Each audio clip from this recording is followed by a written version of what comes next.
How to expand logarithmic expressions. Know how in this video.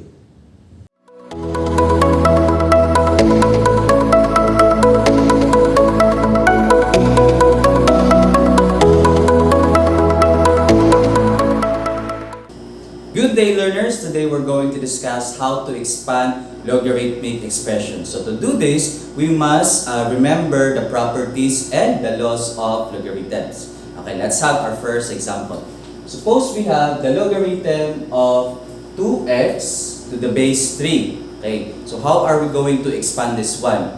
So kung mapapansin natin, yung expression na 2x is a product between 2 and the variable x. So since we have a product, then we're going to use the product rule. So the product rule states that the logarithm of n times n to the base b is equal to the logarithm of n to the base b plus the logarithm of n to the base b. So ang gagawin lang natin dito is that we're going to separate the factors. So we have 2 and x. Then we're going to proceed with addition. Kasi nga product rule yung kailangan natin gawin. This is just one of the laws of logarithm.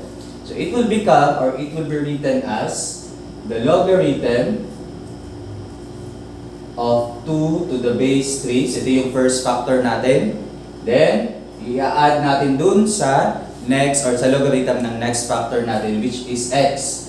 So we have logarithm of x to the base 3. And this would be our expansion of the given logarithmic expression.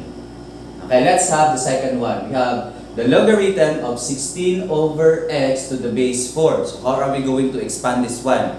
So based sa expression natin, this is division, right? We're going to make use of the quotient rule of the laws of logarithm. So ano ba yung quotient rule? So just a recap, if we are going to have the logarithm of m over n to the base b, that would be equal to the logarithm of n to the base b minus the logarithm of n to the base b. So pag product, we're going to add. Pag division naman or quotient, we're going to subtract the factors. So we have the logarithm of, una-una yung nasa numerator, to the base 4 minus the logarithm of x to the base 4. Then this would be your final answer. Okay, how about the third one? We have the logarithm of x cubed to the base 5. Okay, so ano yung law na gagamitin natin dito? We're going to make use of the power rule. Just to recap, we have the logarithm of m raised to r to the base b is just equal to r times the logarithm of m to the base b. So ibig sabihin lang nito, yung exponent natin sa variable x natin can be written as a numerical coefficient of our logarithm. So, in this case, we can write 3, yung exponent natin before the logarithm. So, we're going to multiply it. That would be 3 times the logarithm of x to the base 5. And ito na yung magiging expansion ng given logarithmic expression natin.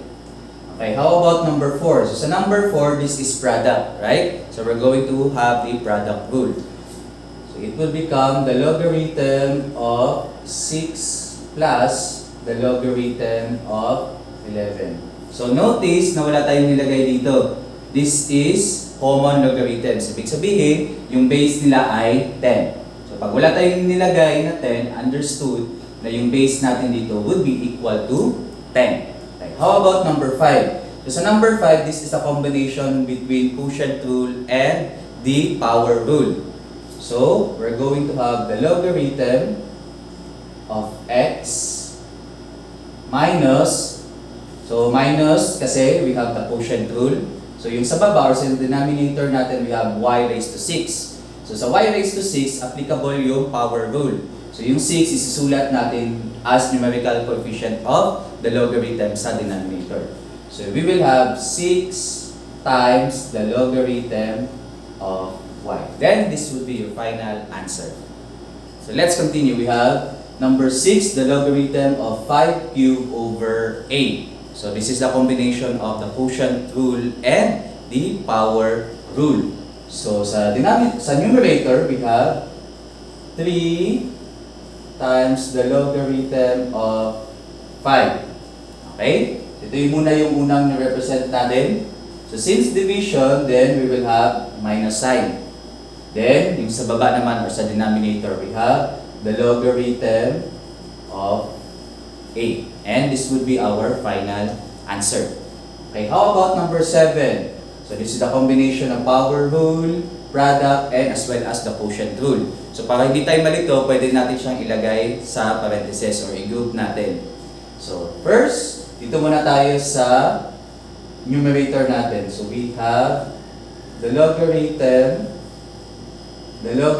of 3x squared minus the logarithm of, yung sa denominator naman, we have 2y cubed. Okay, this is not yet the final answer. Pwede pa natin ma-expand ang bawat terms na nasa loob ng parentheses. So we will have, so first, we can have this one as the logarithm of 3 plus 2 times the logarithm of x. Okay? So remember, yung 2 is the exponent of x. Okay? Exponent siya ni x, di siya exponent ni 3. So we can separate 3 and x kasi dalawa ito ng factors. Okay? So after separating 3 and x, we all know na yung squared or yung 2 ay ang exponent ng x. So pwede natin siyang ilagay as numerical coefficient. So it will be written before the logarithm of x. Okay. Same lang din yung case sa next na expression natin. So we have minus the logarithm of 2. Ito yung first na factor, si 2. Then yung next na factor naman, we have y cubed. So since my exponent na 3, then we're going to write 3 as a numerical coefficient. So we will have plus 3 times the logarithm of y. Okay, let's continue. How about number 8? So sa number 8, as we all know, yung radical expression, we can transform that one into a rational exponent. So yung square root, ang ibig sabihin niyan would be 3 raised to 1/2. Okay?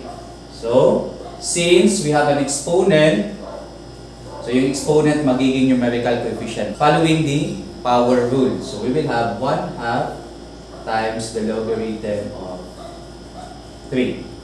So sa number 9, mapapansin natin na yung base nila would be 2. Okay? For the whole expression. So pwede natin i-separate yung pagkakasulat sa numerator at sa denominator. Same sa ginawa natin sa number 7. So it will be written as 1/2 the logarithm of x to the base 2. Okay? Saan galing yung 2? Dito siya sa base natin, sa original na given. Then, plus 1/2 the logarithm of y to the base 2. So, sinulat ko na lang agad yung answer kasi wala tayo masyadong space. Then, parenthesis, minus yung expansion sa denominator. So, this is the expansion sa numerator. Again, yung 1/2 nilagay natin as numerical coefficient or minultiply natin before the logarithm kasi nga they are exponents. Okay? Then, focus tayo sa denominator. So, we will have 4 times the logarithm of z to the base 2. Okay, sa last example natin, we have the logarithm of 3x. So again, we're going to make use of the product rule. So we're going to add the factors, the logarithm of 3 plus the logarithm of x. And this will be our final answer. Now it's your turn. Try to answer the following questions.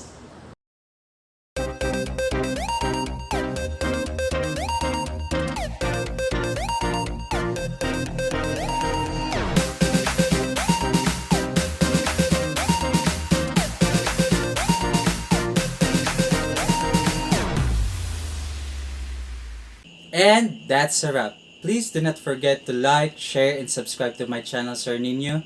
And you can also post your math problems in the comment section. And we will do our very best to provide solution to your questions.